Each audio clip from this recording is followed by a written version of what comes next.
আসসালামু আলাইকুম। আমি ডাক্তার মাহবুবুর রহমান। আমি একজন চাইল্ড অ্যাডোলেসেন্ট সাইকিয়াট্রিস্ট বা শিশু কিশোর মনোরোগ বিশেষজ্ঞ।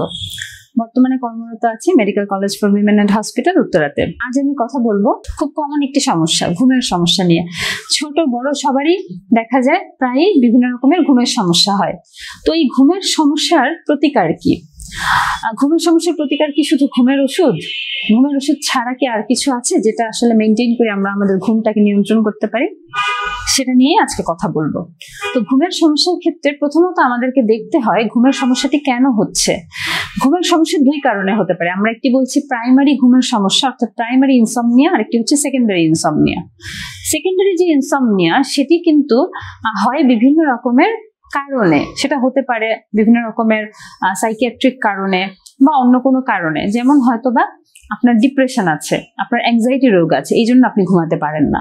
তো সেক্ষেত্রে যেই কারণে ঘুম হচ্ছে না সেই কারণটি বের করে যদি সেটার চিকিৎসা করা যায় তাহলে কিন্তু ঘুমের সমস্যার সমাধান করা সম্ভব।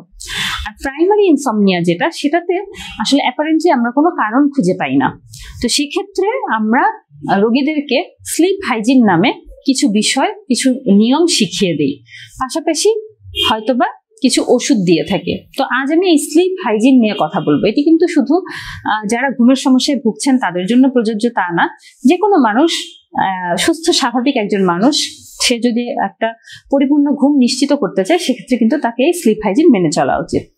তো স্লিপ হাইজিনের ক্ষেত্রে প্রথমত আমাদেরকে যেটা নিশ্চিত করতে হবে সেটি হচ্ছে আমার ঘুমের পরিবেশ। আমি যেই জায়গায় ঘুমাচ্ছি সেই জায়গাটা যেন শান্ত নিরিবিলি পরিবেশ হয়। ঘুমানোর সময় যাতে তীব্র আলো না থাকে, মোটামুটি একটি অন্ধকার রুমে যেন আপনি ঘুমাতে পারেন। দ্বিতীয়ত, প্রতিদিন ঘুমের একটা নির্দিষ্ট সময় নির্ধারণ করা, অর্থাৎ প্রতিদিন একটা নির্দিষ্ট সময় ঘুমাতে যাওয়া এবং একটি নির্দিষ্ট সময় ঘুম থেকে ওঠা।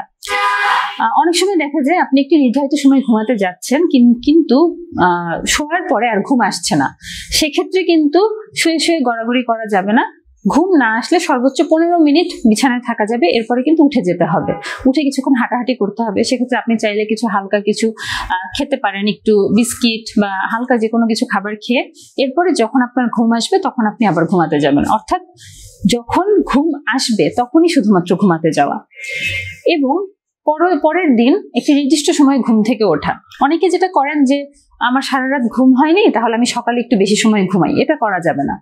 আপনি যদি প্রতিদিন ঠিক করে রাখেন যে আমি সকাল 7টায় উঠবো, তাহলে আপনি প্রতিদিন 7টায় উঠবেন। আপনার যদি রাতে ঘুম একেবারেই না হয় বা খুব কম ঘুম হয়, তারপরও আপনাকে কিন্তু ওই নির্দিষ্ট সময়েই উঠতে হবে। এবং পরের দিনে কিন্তু আর ঘুমানো যাবে না। আমরা বলি যাদের ইনসমনিয়া থাকে তারা যদি দিনে ঘুমায় সেটি কিন্তু তাদের রাতের ঘুমের ব্যাঘাত ঘটায়। কিংবা বয়স্কদের ক্ষেত্রে আমরা বলি যে তারা চাইলে দিনে একটু ঘুমাতে পারে, কিন্তু সেটা 30 মিনিটের বেশি যেন না হয়। আরেকটি গুরুত্বপূর্ণ বিষয় হচ্ছে যে বিছানায় বসে ঘুম বাদে আর কিছু না করা। অর্থাৎ আমরা কিন্তু আমাদের একটা অভ্যাস আছে যে বিছানায় বসে বসে আমরা সব কাজ করি। আমরা আমাদের মোবাইল চালাচ্ছি, আমরা টিভি দেখছি, আমরা খাচ্ছি, সবকিছুই বিছানায় বসে। এটা কিন্তু করা যাবে না। বিছানা শুধুমাত্রই ঘুমের জন্য হতে হবে, এই ব্যতীত আর কোনো কাজই বিছানায় বসে করা যাবে না।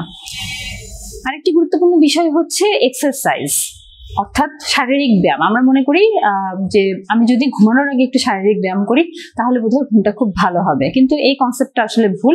শারীরিক ব্যায়াম করতে আমরা উৎসাহ দিই, কিন্তু সেটা দিনের বেলায়। প্রতিদিন দিনের বেলায় আপনি 30 মিনিট থেকে 1 ঘন্টা একটি এক্সারসাইজ করতে পারেন, কিন্তু সেটা দিনে হতে হবে। দিনের বেলার এক্সারসাইজ আমাদের রাতে ঘুম আনতে সাহায্য করে, কিন্তু সন্ধ্যার পরে যদি আপনি এক্সারসাইজ করেন সেক্ষেত্রে কিন্তু আপনার ব্রেন উত্তেজিত থাকবে, তখন আর আপনার ঘুম হতে চাবে না। আরেকটি গুরুত্বপূর্ণ বিষয় হচ্ছে চা কফি এবং ধূমপান। কারণ যদি চা কফি খাওয়ার অভ্যাস থাকে বা ধূমপান করার অভ্যাস থাকে সেটি সে করতে পারে, কিন্তু সেটিও দিনের বেলায়। সন্ধ্যার পর থেকে কিন্তু চা কফি ধূমপান এগুলোর অভ্যাস রাখা যাবে না। বিছানায় শোয়ার পর ঘুম না আসলে বারবার ঘড়ি দেখা, ঘুম কেন আসছে না এটা নিয়ে টেনশন করা, এইগুলোও করা যাবে না।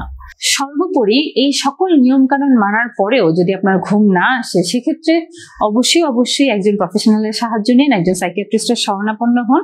সাইকিয়াট্রিস্ট তখন আপনাকে হয়তো বা স্লিপ হাইজিনের পাশাপাশি কোনো ঘুমের ওষুধ সাজেস্ট করতে পারেন। এবং ঘুমের ওষুধ কিন্তু কখনো নিজেরা ফার্মেসি থেকে কিনে খাবেন না, এটি কিন্তু আসলে খুব ক্ষতিকারক একটি বিষয়। কারণ ঘুমের ওষুধেও কিন্তু আমাদের একটা সময় ডিপেন্ডেন্সি তৈরি হয়। অর্থাৎ ডিপেন্ডেন্সি বলতে আমি বুঝাচ্ছি যে ঘুমের ওষুধেও কিন্তু এক ধরনের মাদক।